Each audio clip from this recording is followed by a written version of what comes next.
Hi everyone, today I'm going to be reading The Gingerbread Baby.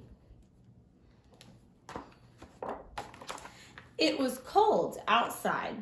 It was warm inside. A fine day for a gingerbread, Maddie thought. Maddie's mother put the big blue bowl on the table and lit the stove. Maddie took down a worn-looking cookbook with old-fashioned writing on the cover. He opened it to the page that said, Gingerbread Boy. They measured and mixed. Maddie rolled the dough into the shape of a gingerbread boy, and they popped him into the oven. Bake a full 8 minutes. No more, no less. Do not peek, the recipe said. Maddie listened to the clock. Tick, tock, tick. 1 minute, 2 minutes, 3, 4, 5. Maddie couldn't wait any longer. He opened the oven door to take a peek. Instead of a gingerbread boy, out jumped a gingerbread baby. He pranced around the big blue bowl. I'm the gingerbread baby, fresh from the pan. If you want me, catch me if you can. Maddie's mother reached for the gingerbread baby to put him back into the oven, but he ran around the kitchen. The door opened and in came Maddie's father. What is that delicious smell? He asked. Gingerbread baby tumbled through his legs and outside into the yard.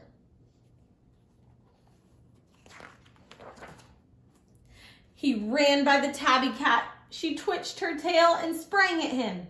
They rumbled and tumbled, but the gingerbread baby came out on top. He ran toward the garden wall. The dog caught a whiff of the tasty ginger and sniffed along behind him. But the gingerbread baby was halfway up when the dog caught up to him. He barked and barked as the gingerbread baby climbed over the wall. Maddie was still inside. He heard his mother and his father yelling. He heard the cat meowing and the dog barking. And he heard the gingerbread baby shouting, Catch me if you can. Maddie opened up the worn-looking cookbook for the second time. Meanwhile, the gingerbread baby wheeled on down to the path and into the barn. The goats looked up as he somersaulted across their backs. The last one tried to catch him, but the gingerbread baby was too fast. Martha and Madeline were standing by the well when the gingerbread baby stopped to take a drink. They looked up at each other and winked. Martha started to talk to him, but Madeline tiptoed up behind him with the bucket. But they couldn't fool that gingerbread baby.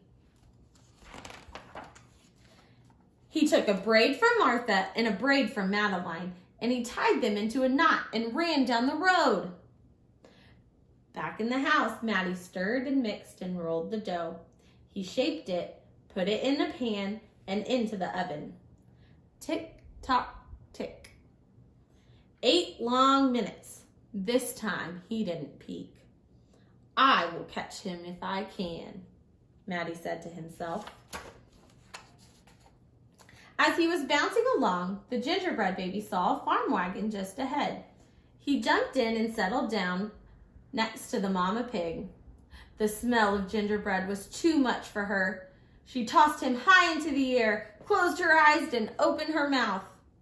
But the gingerbread baby twisted in the air and came down hard on her porky snout.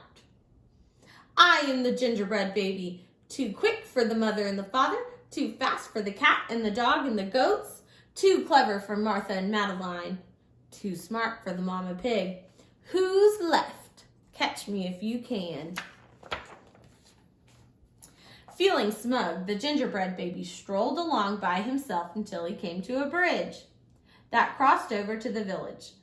Just as he got to the middle, he heard running feet behind him, and he saw a crowd of villagers ahead of him. The gingerbread baby was trapped. He jumped up onto the railing, back-flipped through the air, and landed on a chunk of ice floating down the river. The ice bobbed along with the gingerbread baby. dancing on top and singing in a loud voice. "Look at me, and what do you see? The best gingerbread baby ever," until his feet got cold and he jumped ashore. Who was behind, watching from the trees? It was the fox, who crept up behind the gingerbread baby, ready to eat him. But the fox couldn't help himself. He licked his chops. Smack, smack. The gingerbread baby heard him and ran as fast as he could. Just when the fox was catching up, the gingerbread baby saw the milk and cheese man with his can of milk. The perfect hiding place, he thought. He lifted the lid and lowered himself inside. He was so pleased that he sang at the top of his gingerbread voice, "Ha ha, hee hee, you'll never find me. I'm a gingerbread baby. Catch me if you can." The milk and cheese man heard the gingerbread baby's voice. "Who is meddling with my milk?" he shouted and lifted the lid. But the gingerbread baby was ready. He jumped up and tweaked his nose. Now the milk and the cheese man, the fox, the villagers, the mama pig, Martha and Madeline, the goats, the barking dog, the meowing cat, the father and the mother were all after the gingerbread baby and getting closer. And he knew it. The brash baby was not as peppy and proud as he had been. He sniffed a familiar smell and followed his nose to the woods. He couldn't believe what he saw. There, in the middle of a clearing, was a gingerbread house, frosted with sugar, covered with candy, and doors with peppermint handles wide open. The gingerbread baby clapped his hands with glee and ran inside. In a tick-tock-tick, everyone arrived in the clearing, but all they found were a few bits of frosting, a peppermint candy, and some crumbs. The father exclaimed, "The gingerbread baby has finally met his match." "I wonder who it was," said the mother. "Let's go home and tell Maddie."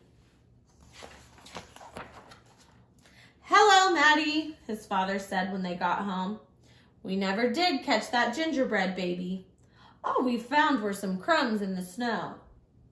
"I see you have been busy," his mother said, looking at the gingerbread house Maddie was holding. "Too bad we never caught that gingerbread baby." "Too bad," said Maddie.